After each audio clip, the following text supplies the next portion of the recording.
I'm going to talk to you tonight about belief, specifically the problem of religious belief. Our world has been balkanized into separate moral communities. We have Christians against Muslims, against Jews. The majority of people on this planet at the moment organize their lives around a founding proposition that God wrote one of their books. We have many of these books on hand. They make genuinely incompatible claims about the nature of this universe, about the disposition of certain real estate in the Middle East. We have the marriage of quite literally first century or earlier beliefs, literally Iron Age philosophy, with 21st century destructive technology. This on its face should seem untenable to us. I know I'm going to offend some people in this room. Let me assure you that's not the point. I'm not being deliberately provocative. I am simply worried. 90% of our neighbors, 90% of Americans believe in a personal God. 40% of scientists believe in a personal God, literally a God who can hear our prayers. Well, what is a belief? Let's get into this for a minute. Beliefs are clearly representations of the world, but they are more than that. They are the representations of the world that we think actually represent the world. This is the distinction between a belief and a hope, say. When you hope that something is true, you are representing the world. You are representing a possible state of the world. When you believe that something is true, you are actually making your best effort to map reality with your thoughts. And this is why beliefs pull the reins of our emotions and our behavior so closely. This is why belief is really part of the higher cognitive machinery we have to generate expectations about the world, expectations about how our behavior is going to change our moment-to-moment experience. If this sounds abstract to you, just imagine the change that would occur in you if the fire marshal came in at this moment and said this building is about to collapse. I mean, these are mere words. This is a mere sentence. And yet, should you give it credence, should you believe it to be true, it would completely transform your physiology, your neurology, your behavior rather quickly. And so too with any other proposition that has significant representational content. Believing a proposition to be true is what opens us to the representational content of any what otherwise of words. So, what do our neighbors believe? Well, 22 claim to be certain, literally certain, that Jesus is going to come down out of the clouds sometime in the next 50 years. Another 22% think he probably will sometime in the next 50 years. That's 44% of the electorate. Now, of course, this belief does not exist in isolation. It's not an accident that 44% of Americans also believe that the creator of the universe literally promised the land of Israel to the Jews. This is in his capacity as an omniscient real estate broker.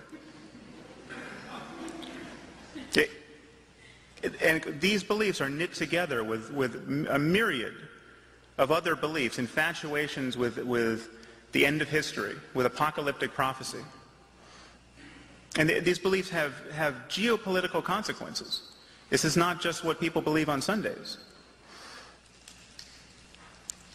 It is actually not an exaggeration to say that something like half of us, something like 44% of the American population, if they turned on their television sets and saw that a mushroom cloud had replaced New York City, they would see a silver lining in this cloud, because it would be a portent to them. It would presage that the best thing that is ever going to happen is about to happen, the return of Christ. Or take another belief, that we've all been pummeled with this debate about intelligent design, the idea that the machinery of the living cell is so complicated that it could not possibly have been generated through naturalistic processes.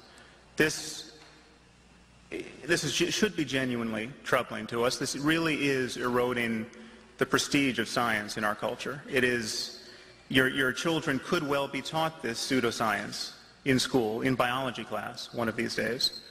But it's also important to recognize that it's a bit of a red herring, because 44%, actually in the last Gallup poll it was up to 53%, something like half of us are creationists. Intelligent design is not what they're fancying. They believe that we were created from mud with divine breath sometime in the last 6,000 years. You know, Adam and Eve standing in a garden with a talking snake and a hankering for apples. But this is literally the vision of the creation of our species.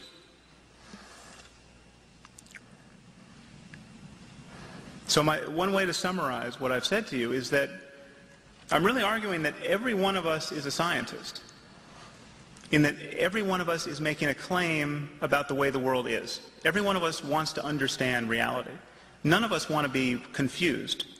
None of us want to be mistaken about the situation we're in. But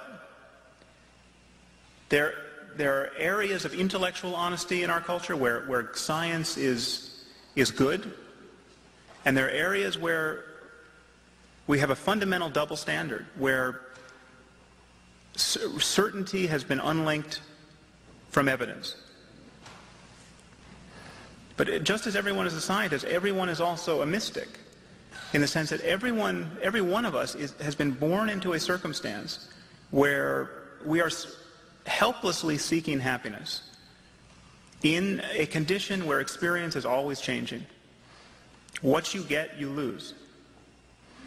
And we are all interested, whether we have time to think about it or not, we are all interested in finding just how happy, how much well-being can be enjoyed in this circumstance, and in designing a civilization that can promote it. So I'm just asking you to imagine what it would be like to have a society where our conversation about human well-being could proceed totally unconstrained by dogma, where really we could bring the full measure of our creativity to bear on questions of human happiness. And my argument is that to get there, to get from here to there, the end game for civilization is not mere tolerance of other people's irrationality. It is not political correctness. It is reason. Thank you very much.